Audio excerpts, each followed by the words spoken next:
Hello. All right, let's take a minute just to talk about how TikTok has made fools of us all. Right now, as I speak, the TikTok ban has taken down TikTok and made it go dark. So, the first thing that we want to make note of is that's not actually what's happening, right? The ban has currently had actually no immediate effect on TikTok or anything that it's doing. TikTok has taken TikTok down, right? TikTok made the decision to go dark, supposedly based on this law passed by the United States Congress by both Democrats and Republicans and signed by Joe Biden that says that they either have to be banned or divest from ByteDance, which is a Chinese owned company.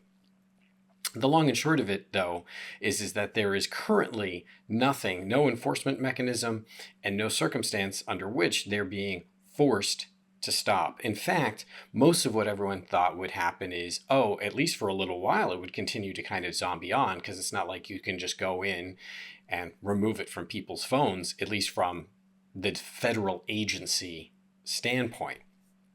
So, firstly, TikTok is definitely lying to you, right? They're telling you, oh, it has to go dark because of what the Biden administration has done. And they've even put up on their little pop up, but thankfully, we're working with Donald Trump, who's going to fix this problem for us. So, what do they actually mean?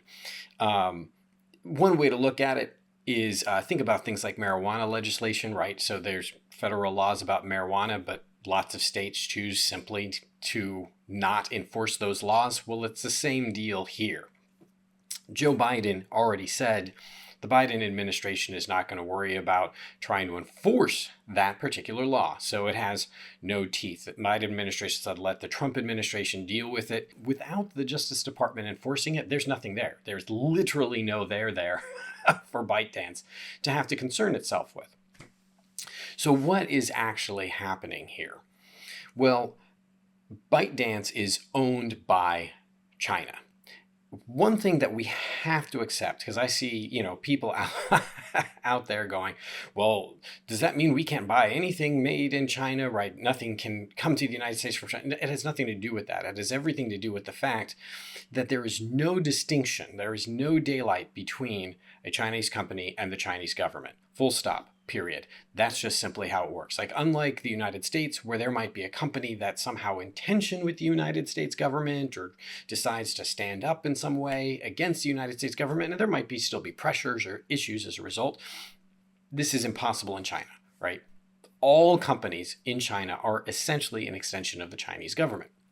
And that is not necessarily inherently a bad thing for the United States, right? Fair. But what it does come down to is China has, both in word and in deed, articulated that we are in an adversarial relationship, not just a competitive one, right? Like you might be to a certain degree with some allies, right? This is adversarial.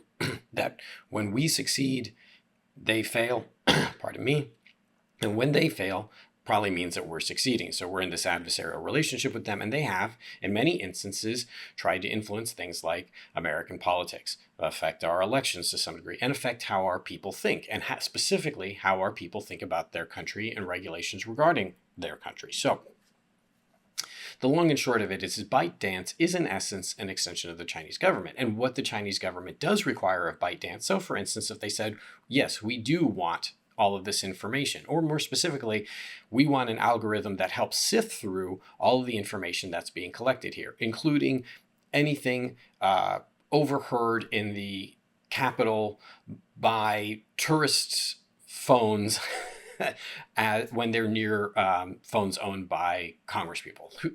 I don't know. Let your conspiracy theory fantasies rip.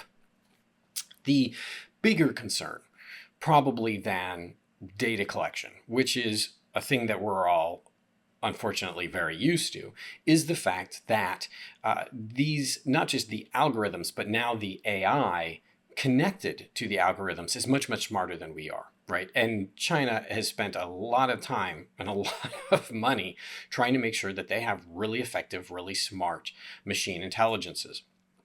As a result, what that means is it is not just conspiratorial to think about the possibility that something like TikTok can, through its algorithms as managed by AI, start to influence and affect our ways of thinking. If only, say, about China, right? That, in other words, that they start to kind of think about influence peddling. There is, and I encourage people to look it up, it's really some interesting work on AI and the concerns that one of the major dangers of AI is being able to not just measure, but influence intention, right? That AI has gotten really, really good at being something that they can sell our intentions. How can they, in the ways that you already know that advertisement does, push you little ways and push you that ways, but that the AI will be much better at it, that we will not even know that we're being manipulated to not just want to buy certain things, but to think in certain ways.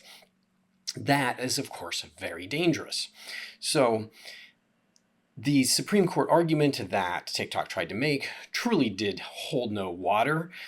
Just in a legal standpoint, they're trying to argue that it's a free speech ban. It is not a freedom of speech ban. First of all, it's a foreign national company, so they don't have the same protections of freedom of speech that we do as US citizens. But more importantly, just to emphasize the way that they're making fools of all of us, they had like a year to divest their company. In other words, they could have sold it to somebody else and continued, right? In that relationship is just not a relationship owned by the Chinese company. In other words, its US dealings would continue as normal.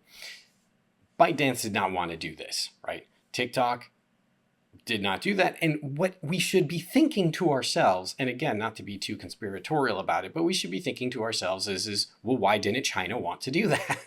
Right? Because it's not just like, oh, there's a couple of CEOs over there in ByteDance who are like, well, I don't want to lose my money, right? At the end of the day, these decisions are ones that are heavily influenced, if not made, by the Chinese government. So that definitely gives me pause, right?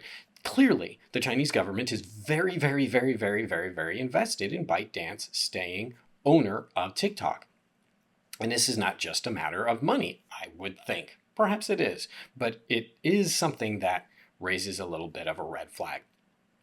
So with all of that in mind, we really have to consider the fact that this ban was something that, at the end of the day, they completely had a choice about, okay, well, we'll sell the company. So pointing fingers at the US government, and specifically the Biden administration, saying this is entirely your fault, right? That this is, no, at any given point in time, they could have sold it. It would continue as normal. Presumably nothing significant would change. What really is happening is what you're going to see is that right now it's gone dark. They've already said that they're so grateful to Donald Trump for his willingness to work with them. Well, Donald Trump will come into office. He'll do something like sign a 90-day extension. All of a sudden it'll come back up, blah, blah, blah, blah, blah. Now, that 90-day extension didn't actually change anything. Because again, it's a law with no teeth. So when they turn the switch back on, it's not going to be because, oh, they're the federal marshals were there letting them do so, right? It's simply because they chose to do so. Now, why is Donald Trump here? Remember that Donald Trump already tried to ban TikTok once. So why is all of a sudden, is he advocating for it? Has he realized, well, this is a free speech marketplace? Is he concerned about all of the content creators who are losing work and losing money and losing their livelihoods as a result of this happening? Is he concerned about like the people who work in the TikTok corporate headquarters here in the United States who have apparently lost their jobs? Presumably not. Right? I can only assume that it probably has more to do with politics, as is normally the case with politicians, given the fact that Donald Trump very, very specifically said that he wanted to ban it. Where's the shift? So Donald Trump has a guy who's very deeply invested in donating to Donald Trump, to the conservative causes. He's a mega donor named Jeff Yazz. Jeff Yazz has to have a lot of money in ByteDance, right?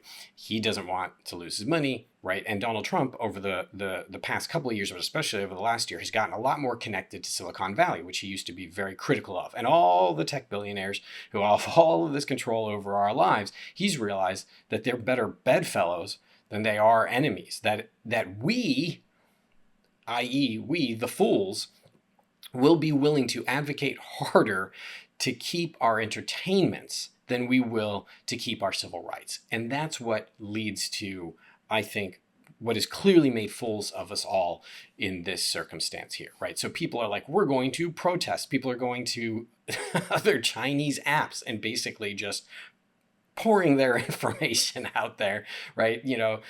Signing the terms of agreements in Chinese. They don't even know what they say, right? It's all us freaking out. And ByteDance happily, right? TikTok happily turning up the temperature on that by saying, oh, well, we have to go dark because of the Biden administration, which they don't actually have to do, right? But that way people will be, in essence, rioting out in the streets with their protests and with their online protests, with their letters, so on and so forth. Because at the end of the day, politicians, their livelihood is whether or not people like them. We seem far more likely to protest an entertainment app going dark for a little while than we are, oh, I don't know, pick any horrible thing that's happening in the world right now, any indignity, right? Any human oppression, any way that we're losing our civil rights, any of those issues, we have nothing to say on it. We just let it happily go on by. All of a sudden we lose our TikTok. Now we're pissed. So I find this very revealing about kind of who we are as a people and what Donald Trump knows about us, right? It's very, very, very smart. You can basically take away anything that you want from us as long as it doesn't affect our food, right? i.e. our grocery prices or our entertainment. It's something that the Romans knew back in the day. The poet Juvenal was complaining about it as Rome was moving like from a republic to an empire, and noted that as long as people had their bread and their circuses, panem et circuses, you could take away all of their civil liberties. You could do whatever you wanted. So here we are, right? A country with tremendous division, right? Whatever side of the aisle you happen to be on, I think we can all agree that we're in a pretty hostile place with each other, right? We've got raging wildfires over in California, right? With so much tragedy happening. And even with this issue with ByteDance, right? You have people who are like losing their livelihoods. And our main concern is, though, our entertainment in all of this. And we couch it in, I'll see people that have couched it in, well, no, this is about affecting our freedom of speech. Where were you during any, any of the other stuff that has impacted our freedom of speech? Where are you during any of the things that impact things like Medicare, Medicaid, Social Security? Where are you with any of the things that have impacted U.S. healthcare? Where were you during curtailing women's rights of autonomy over their own body, right? Where are you when children who are impoverished in this country can't get things like pre-kindergarten, right, and food? Like, where are you for any of those things? But this you'll stand up for. You will go to war over this one. Okay, that's fine, but it does speak to who we are. If we're so concerned about the right to our own speech and our right to privacy and those things, which I happen to agree are really important, where are we every time something like some company like Google or Meta or Twitter does things like, in Twitter's case, X, decides to influence the United States election, peddle in misinformation, and decide what information can actually get out to the American populace? Where are you when Google decides to once again tell you that your private browser, actually they're still collecting all your information about that regardless? Like, where are we with all of that? We have nothing to say on the issue. It's really scary to realize that if you want to motivate the American populace, don't take away somebody's rights, don't take away their civil liberties, don't oppress someone, it's not going to be a war, it's not going to be a fire that's going to move us. It's going to be our socials, it's going to be our entertainments. And that scares me probably more than just about anything else that I've seen that this year. And that's saying a lot.